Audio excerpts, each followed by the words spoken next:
Halo semuanya, pada video ini saya akan menjelaskan cara bermain board game Oddyside. Ayo kita langsung saja. Pada board game Oddyside terdapat komponen-komponen sebagai berikut.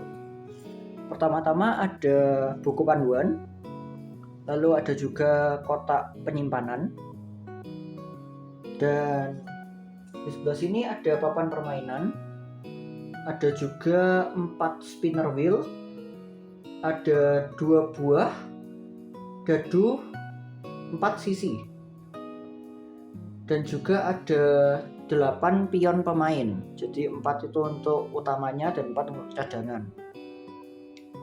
Dan di sini juga ada 4 slider kesenangan yang logonya kesenangan. Lalu ini ada 4 slider yang waktu. Dan di bagian sini ada 4 slider yang uang. Di sebelah sini ada 9 kartu kesempatan. Ada juga 10 kartu lokasi di sini.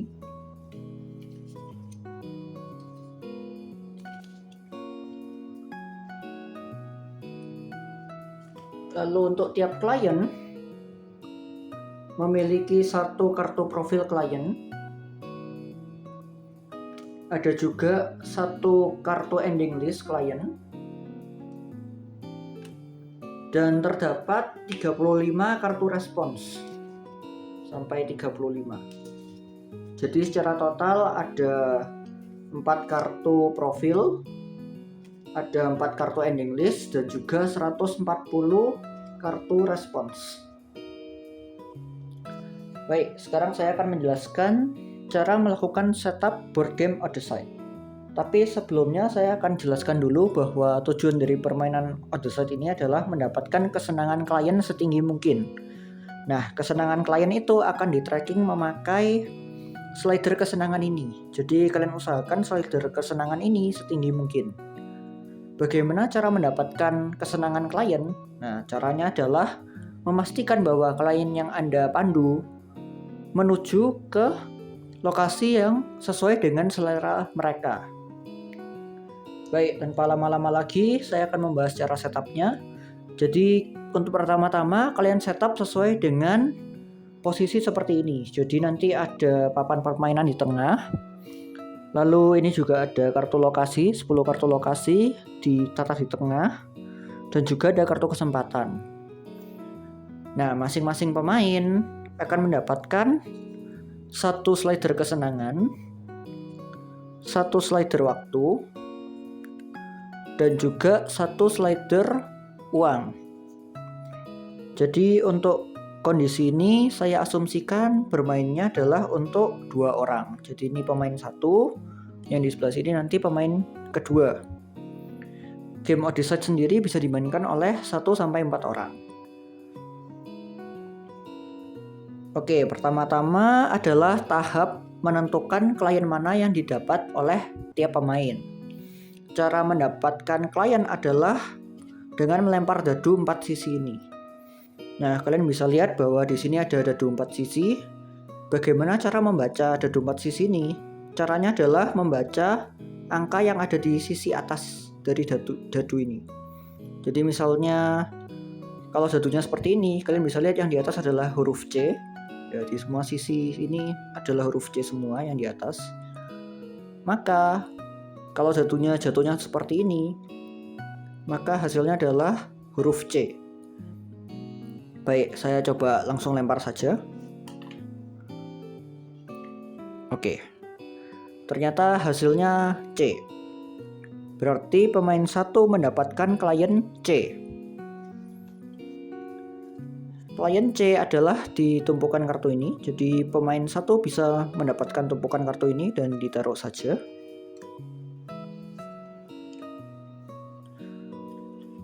Oke, sedangkan untuk pemain kedua juga bisa melakukan lempar dadu lagi. Misalnya saya lempar. Oke. Nah, ternyata hasilnya adalah C lagi.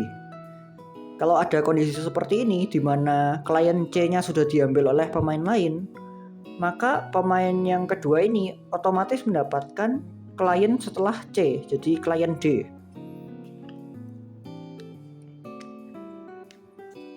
Ya, jadi ini tumpukan kartu klien D saya berikan ke pemain 2. Jika tadi klien D-nya sudah diambil pemain lain, ya maka otomatis kembali ke klien A.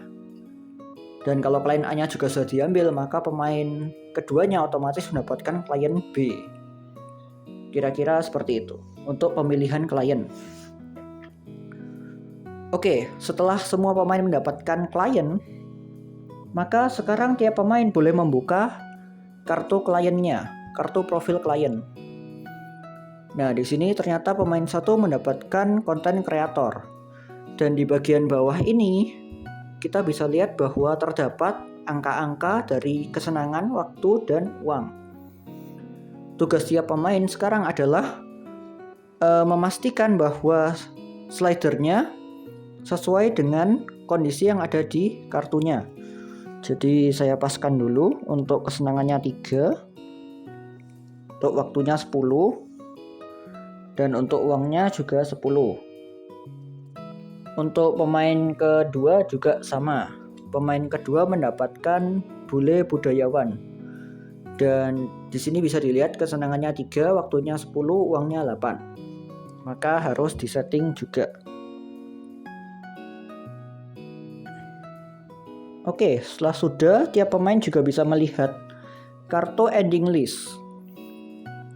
Kartu ending list ini nanti fungsinya untuk menjelaskan ending mana yang didapatkan oleh tiap pemain. Dan ending tersebut berdasarkan affection. Jadi semakin tinggi affectionnya, semakin bagus ending yang didapat. Pemain satu juga bisa membuka ending list. Baik, setelah selesai membuka-buka kartu klien, sekarang tiap pemain melempar dadu lagi. Gunanya adalah untuk menentukan posisi start mana yang dimiliki oleh pemain tersebut. Jadi sekarang saya lempar saja dadunya. Oke, ternyata dapatnya C.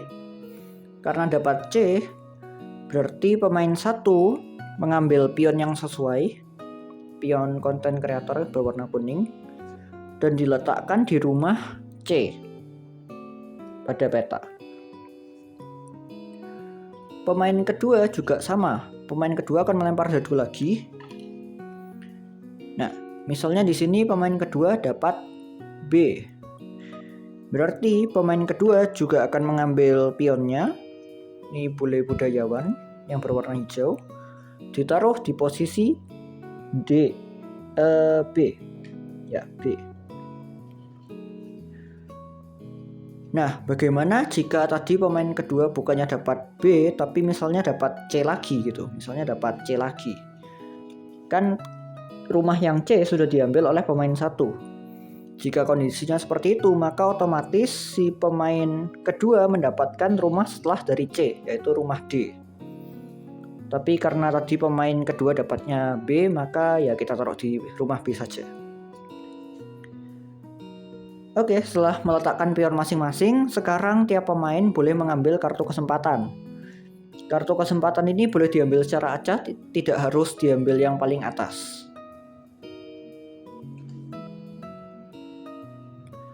Oke, ternyata pemain ke-1 mendapatkan kartu kesempatan bad mood. Dan di sini bisa dilihat bahwa affection, kesenangan berkurang 1. Karena kesenangannya berkurang 1, maka kita turunkan 1 di slider kesenangan. Dan setelah mengambil kartu kesempatan boleh dikembalikan lagi. Jangan lupa tiap mengembalikan kartu kesempatan ini, kartu kesempatannya dikocok lagi saja, supaya pemain lain mendapatkan hasil yang teracak. Dan pemain 2 juga melakukan hal yang sama, bisa mengambil kartu kesempatan dan ternyata mendapatkan uang bertambah 1, maka bisa menaikkan slider uang ke plus 1. Baik, untuk setup awalnya seperti demikian, dan selanjutnya kita akan masuk ke babak permainan. Sekarang saya akan membahas turn permainan. turn permainan dimulai dari pemain 1 dan akan berurutan ke pemain 2, pemain 3, pemain 4 dan seterusnya. Misalnya di sini adalah pemain 1 dulu. Pemain 1 tadi mengambil yang content creator, yang klien C.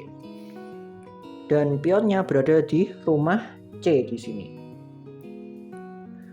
Nah, pemain 1 bisa menggerakkan pionnya ke lokasi wisata yang dihubungkan dengan jalan ke rumah C. Jadi di sini kita bisa lihat pemain 1 bisa bergerak ke sini, ke Tumpeng Menoreh, bisa bergerak ke sini, ke Geblek Pari, bisa bergerak ke sini, ke Jalan Malioboro, atau bisa bergerak ke sini, ke Pantai Parangtritis.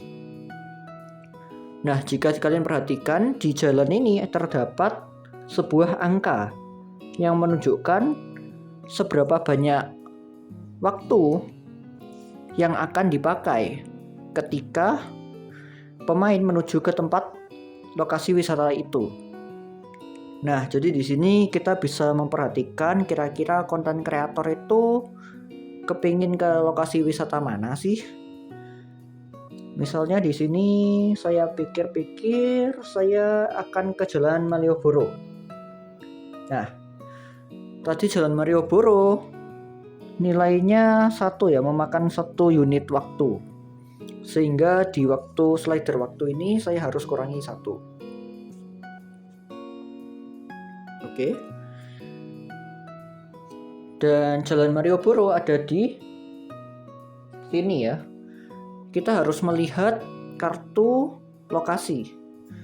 Di sini ada keterangan lokasi Jalan Malioboro dan juga di kiri atas terdapat sebuah angka. Nah, angka inilah adalah sebuah kartu respons yang harus kita buka. Jadi di sini saya akan mencari kartu respons yang sesuai. Di sini saya cari tadi adalah angka 10. Di sini ya, angka 10. Saya akan ambil. Dan jangan lupa juga saya akan mendapatkan sebuah kartu kesempatan karena saya mendapatkan kartu respons baru. Nah, jika sebelumnya saya sudah pernah mengunjungi tempat Jalan Malioboro ini dan tidak mendapatkan kartu respons lagi, maka tidak boleh mengambil kartu kesempatan. Tapi karena saya baru saja mengunjungi Jalan Malioboro dan dapat kartu respons baru, maka saya boleh ambil kartu kesempatan. Oke, saya buka dulu. Oke, ternyata kartu respons isinya adalah kesenangan saya berkurang di sini. Kesenangan saya berkurang, sehingga saya harus melakukan penurunan tingkat kesenangan saya di slidernya. Berkurang 1.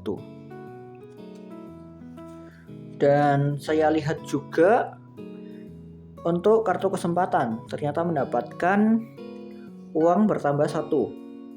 Maka saya tambahkan juga slider uangnya.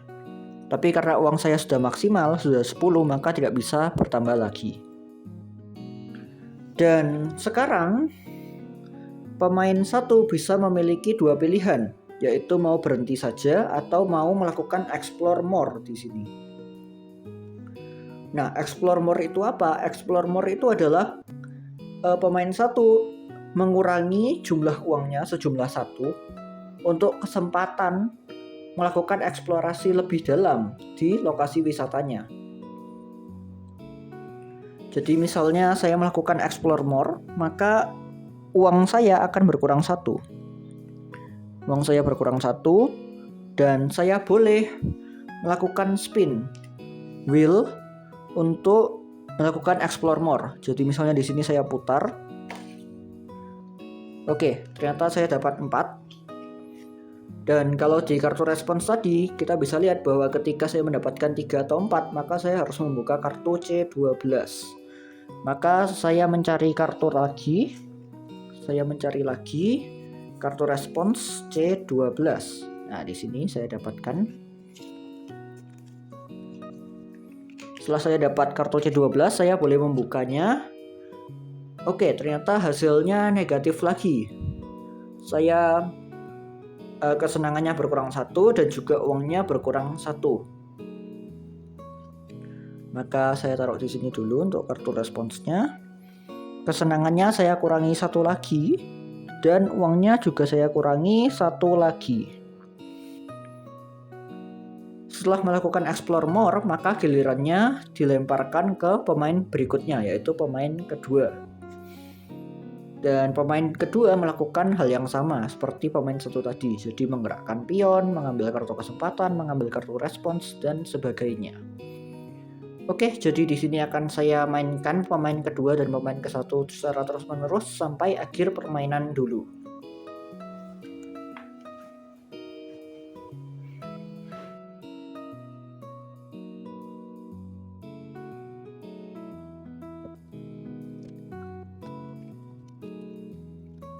Oke, saya sudah memainkan permainan ini selama beberapa turn, dan sekarang saya akan membahas bagaimana caranya melakukan end permainan.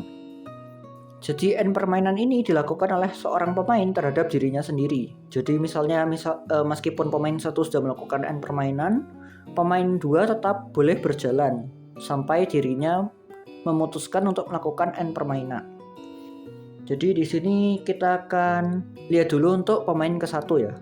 Pemain ke satu di sini kita bisa lihat bahwa pemain satu cukup beruntung. Kesenangan dari kliennya bisa sampai 10. Dan waktunya sisa 1, sudah hampir habis. Dan uangnya masih cukup banyak, masih sisa 5. Nah, end permainan itu dilakukan ketika waktu dari klien sudah tersisa lebih kecil sama dengan 2, atau uang dari klien sudah habis. Jadi salah satu saja yang terpenuhi sudah bisa melakukan end permainan.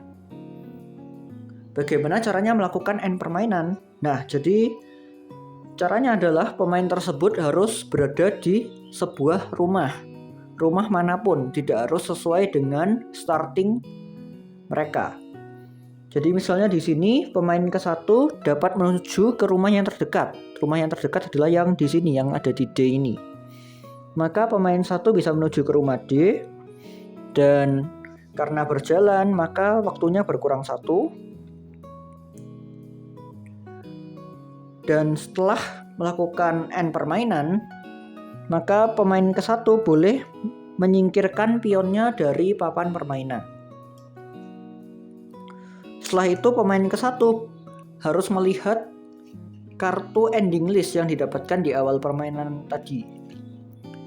Nah, dari kartu ending list ini kita bisa lihat bahwa tergantung kesenangannya seberapa akan mendapatkan kartu respons tertentu. Nah, di sini karena pemain satu mendapatkan kesenangan 10, maka pemain ke satu boleh mendapatkan kartu respons C35. Maka kita ambil saja di sini. Kita ambil kartu respons C35. Nah, di sini kita bisa lihat bahwa ternyata kliennya dari pemain satu ini sangat puas, sangat senang. Berbeda halnya dengan pemain kedua. Untuk pemain kedua di sini akan saya jelaskan sekaligus peraturan khusus. Ya, jadi pemain kedua di sini kita bisa lihat bahwa kondisinya tidak terlalu beruntung ya. Kesenangannya hanya 5. Lalu di sini kita bisa lihat bahwa waktunya sisa 1 dan juga uangnya sudah habis. Nah, kalau Anda ingat-ingat tadi, kondisi untuk melakukan end permainan adalah ketika waktunya lebih kecil sama dengan 2 atau uangnya habis. Nah, ketika uangnya habis, maka seorang pemain itu harus melakukan end permainan dan tidak boleh membuka kartu respons lagi. Jadi si pemain kedua ini terpaksa melakukan end permainan. Caranya adalah dengan menuju rumah yang terdekat. Rumah yang terdekat oleh pemain kedua ini adalah rumah C di sini. Maka pemain kedua bisa bergerak mendekati rumah C ya, misalnya ke sini. Maka waktunya akan berkurang 1 karena dia berjalan. Dan di sini kita bisa lihat bahwa ternyata waktu dari pemain kedua sudah habis. Nah, ketika waktunya habis tetapi si pemain masih harus berjalan, maka yang dipakai adalah kesenangan dari klien. Karena anggap saja kita melebihi jadwal yang ditentukan dan pelanggan kita, klien kita tidak puas dengan jasanya kita. Maka untuk berjalan dari tumpeng menoreh ini ke rumah C akan memakan satu kesenangan dari klien pemain kedua. Dan di sini kita bisa lihat sisa 4 kesenangannya. Karena sudah di rumah, pemain kedua boleh melakukan N permainan. Maka boleh disingkirkan pion ini dari papan permainan. Dan kita lihat lagi kartu kesenangan di sini. Kartu ending list dari pemain kedua. Jadi kita bisa lihat bahwa untuk yang kesenangan 4 itu bisa mendapatkan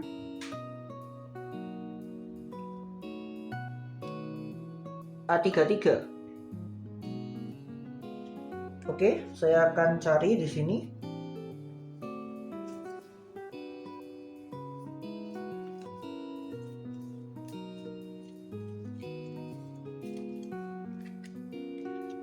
Ya, ending 33 adalah neutral. Jadi kliennya biasa saja, tidak terlalu senang dan tidak terlalu sedih. Sekian video penjelasan board game Oddyside ini.